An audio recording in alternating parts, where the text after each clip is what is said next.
Good day, everyone.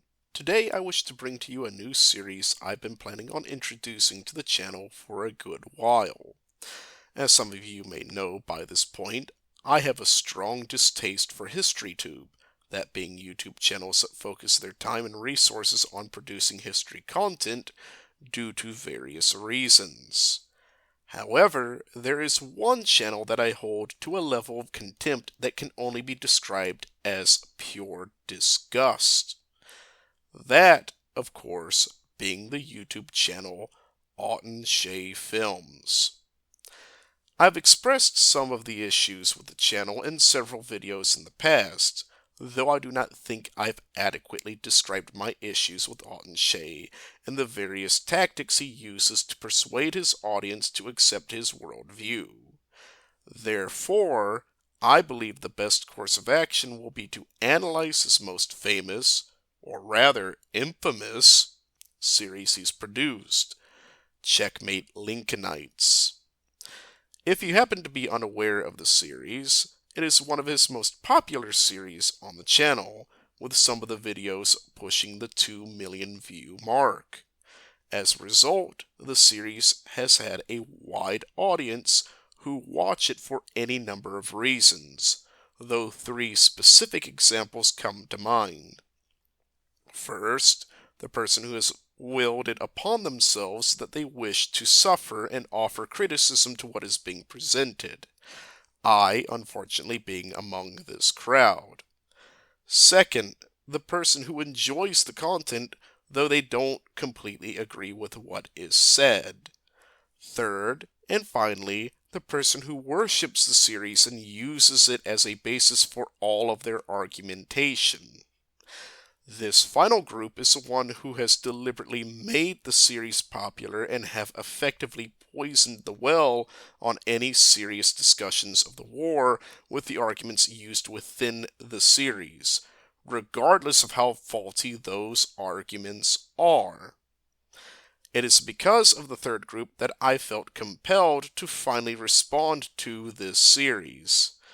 Not only have they poisoned the proverbial well, but express a strong desire to vandalize monuments to the Confederate dead or outright desecrate their remains.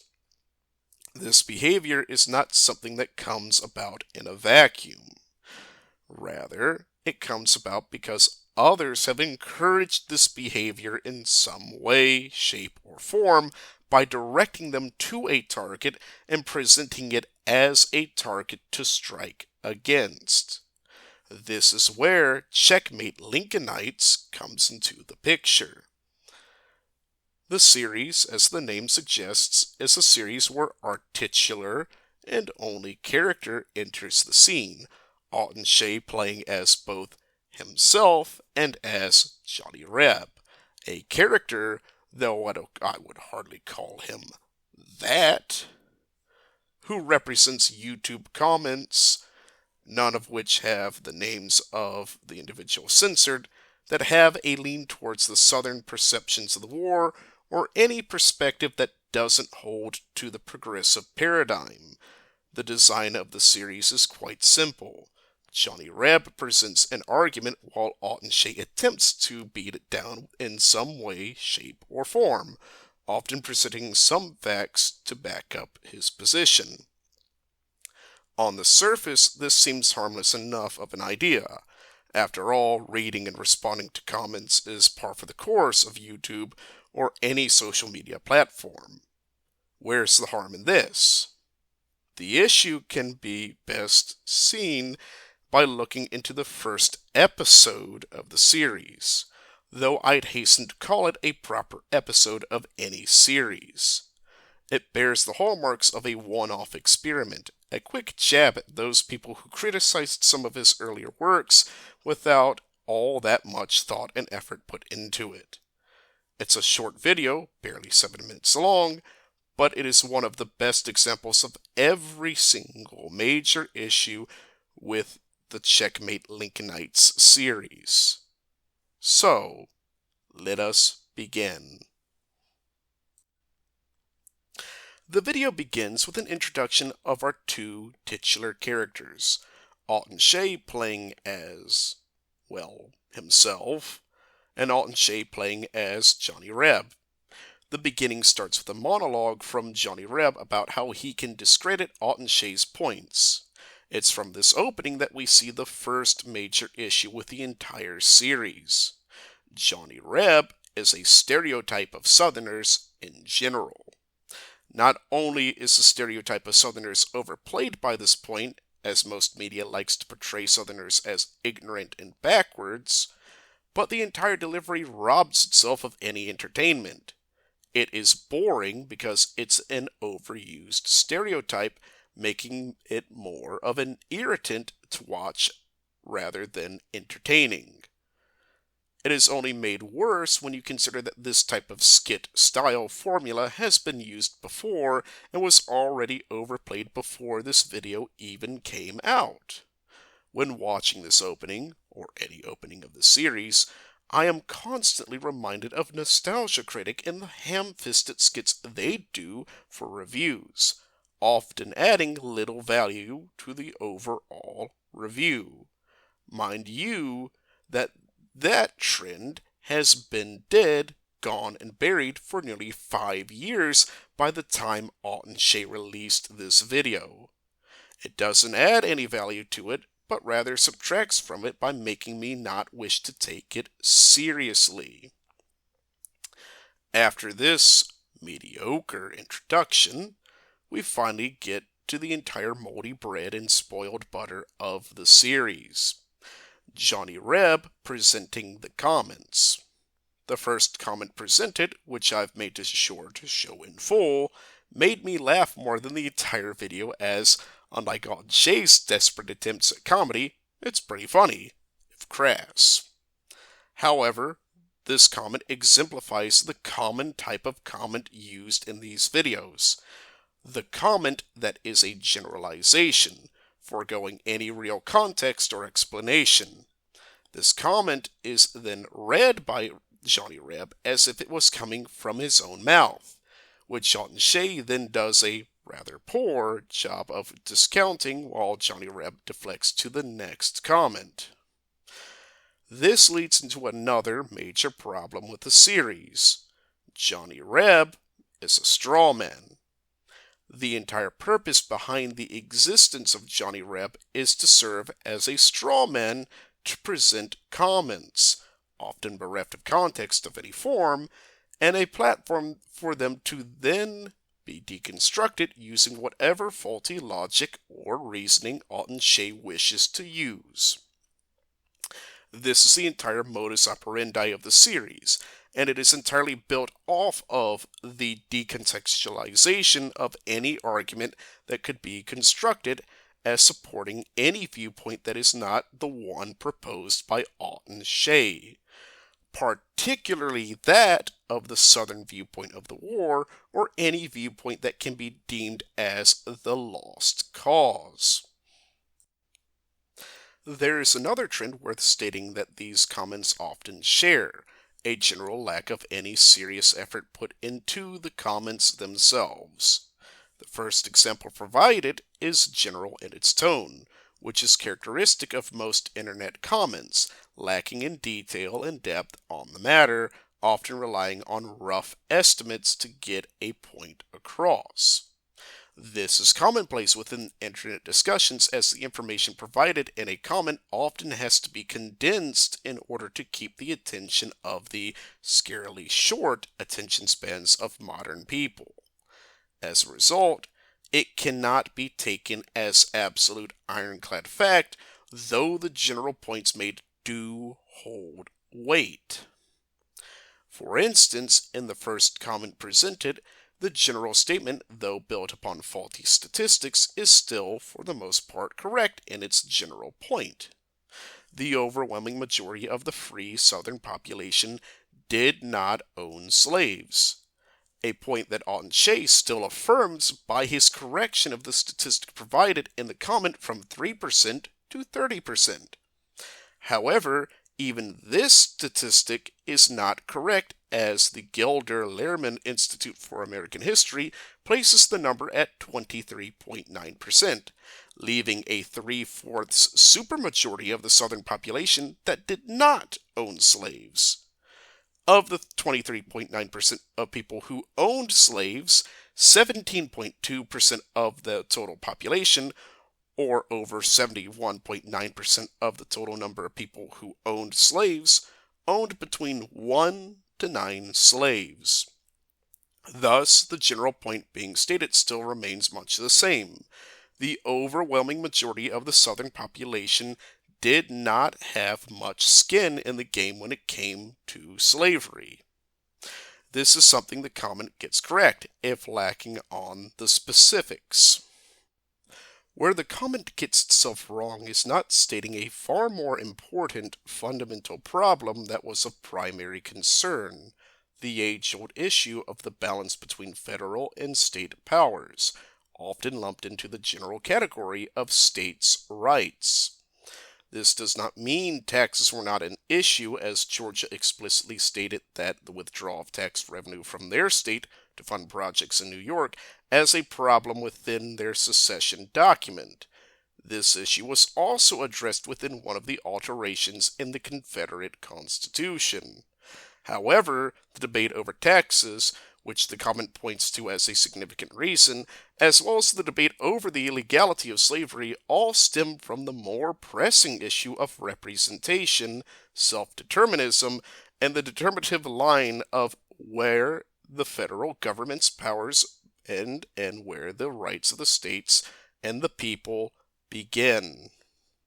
Attempts at handling the slavery debate through legislation, such as the Corwin Amendment, existed to try to appease the planter class of the South, but they ultimately failed because they failed to understand the exact problem the South had: federal overreach.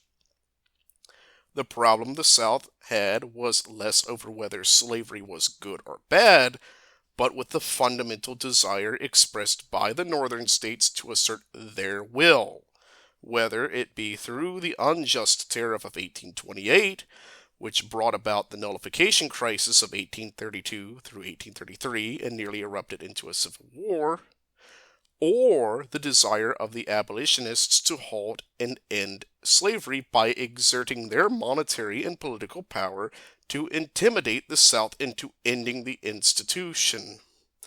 Both issues touch upon a far greater problem of the North-South divide over the handling of governance of the Republic.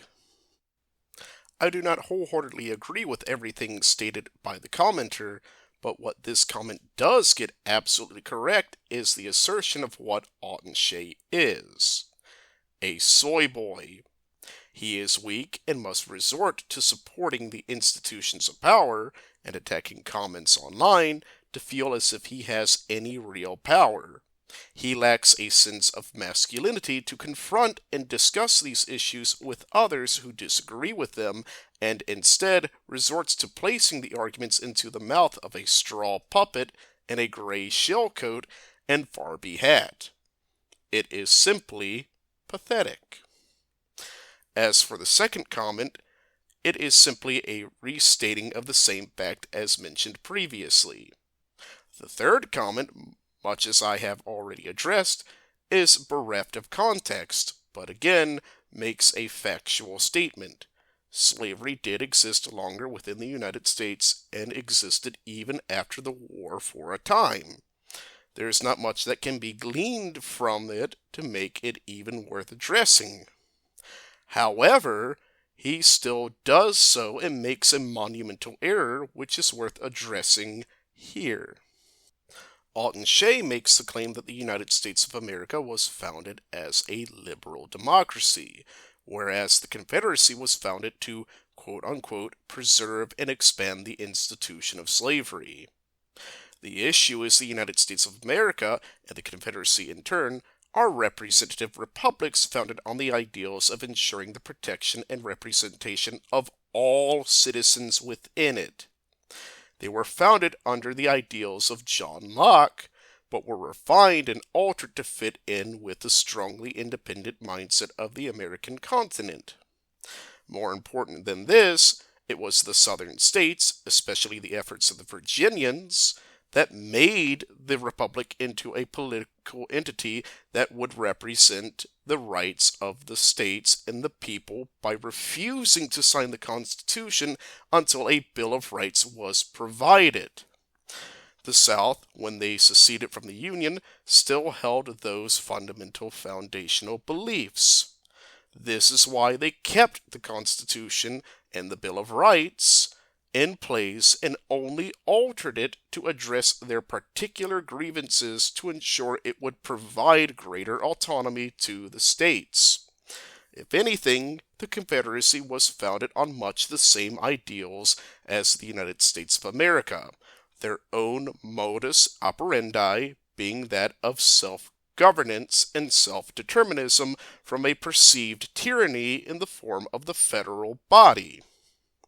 It is why the Confederacy often made comparisons with their struggle to the struggle of the founding fathers of the Republic.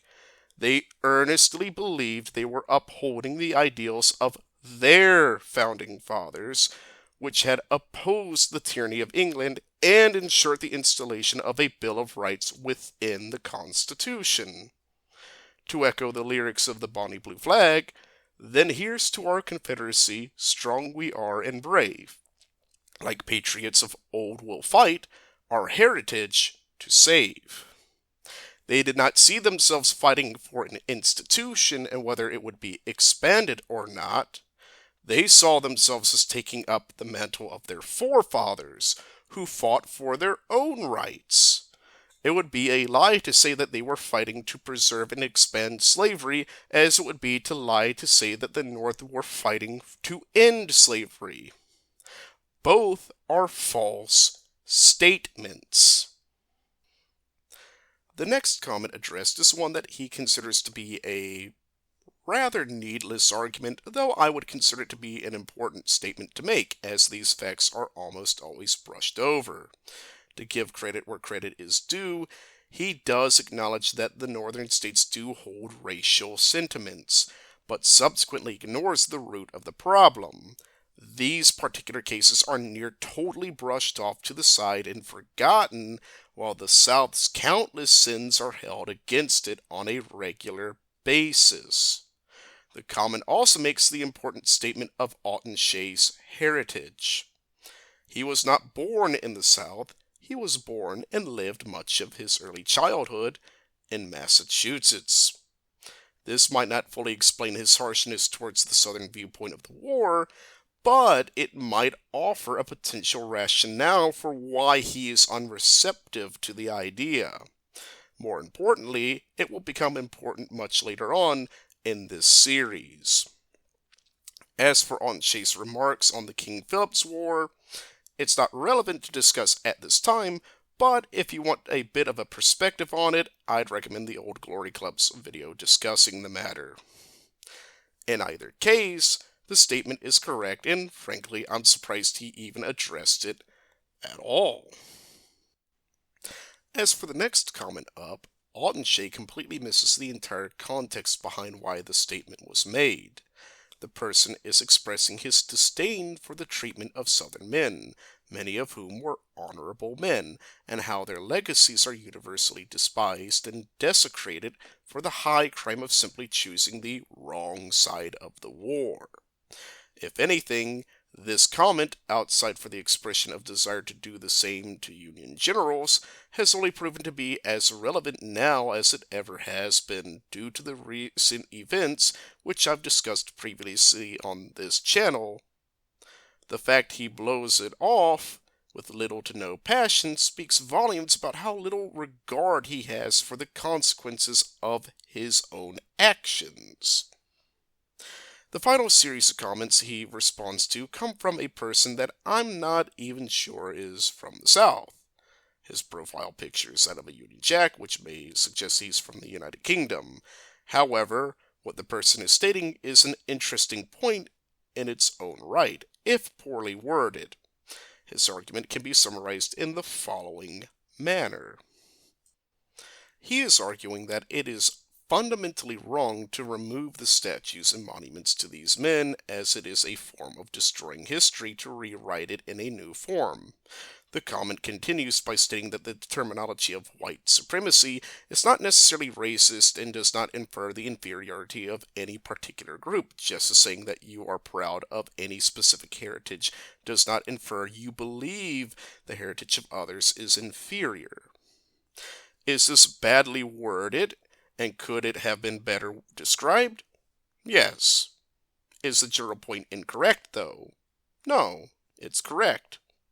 The argument being made is that all groups will have an in-group favoritism, as that is an inherent part of human nature.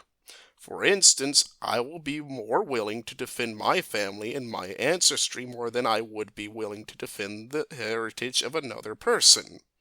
However, this does not infer that I believe that the other person's heritage is inferior or they shouldn't deserve to be proud of their own heritage. As long as there is a sense of mutual respect from one another, and that both groups do not seek to destroy the other's heritage, then there would be no issue whatsoever. This viewpoint is not inherently racial, but factual. People are biased towards their in-group preferences, and this by itself is not wrong. It only becomes an issue when one group seeks to destroy the other's heritage, whether that be through the desecration of monuments or the destruction of people within that group. And yet, Atun Shei found this point to be so contentious that he made a forced comparison with our favorite Austrian painter and decided to take this video in a dark, psychotic direction. He interrupts his strawman and asks if he could borrow and inspect his reproduction Colt revolver he had with him, which he likewise does. Then he directs it towards his strawman and subsequently murders him in cold blood, his face harboring a near psychotic look upon it, while our strawman figure dies in the most unpleasant, gruesome manner possible. Then, after this mimicry of one of the most disgusting, despicable crimes a man could think of, let alone mimic, he does a complete 180 and acts as if nothing happened. If it was an attempt at humor, then I'm not laughing. If anything, I'm disgusted by this. I find this to be the most clear, pure expression of what he thinks of the people he had spent the past few minutes responding to. He is not simply misguided. He's not merely someone who needs to be nudged in the right direction. He is, without a shadow of a doubt, psychotic and needs help, preferably from a local priest whose specialty is an exorcism. When I first saw this, it was clear, beyond any doubt, that Atun Shei is demon-possessed. He's psychotic, he needs serious help, and most important of all, he does not need to be informing others on what they ought believe and what they ought not believe. To echo the words of our Lord and Savior, Jesus Christ, Lord, forgive this man, for he know not what he does. In summary, Atun Shei is someone who people should be wary of believing. He may present an outward, charming appearance with cheerful charisma, but as the old saying goes, the devil is in the details. Atun Shei has quite a few demons lurking around, some more prominent than others, all swimming around in the mind of a person who might just be mad. What may have caused this madness? Heaven only knows for certain, though I believe G.K. Chesterton might provide an answer when responding to the popular madman of his time, Friedrich Nietzsche. Much like Nietzsche, Atun Shei has rationalized his irrational ideals to the point of subverting his own moral compass. As Chesterton said in Orthodoxy, a madman is not someone who has lost his reason, but someone who has lost everything but his reason. Atun Shei holds to his reasoning, but has lost everything else in the process. It is this that has led him, justifying truly terrible things, to desire to do demonic things and enact them in a form he is capable of. My recommendation for all: excise Atun Shei's ideals from your life. See them for what they are: the ravings of a man gone mad, a man who has lost everything except his reasoning.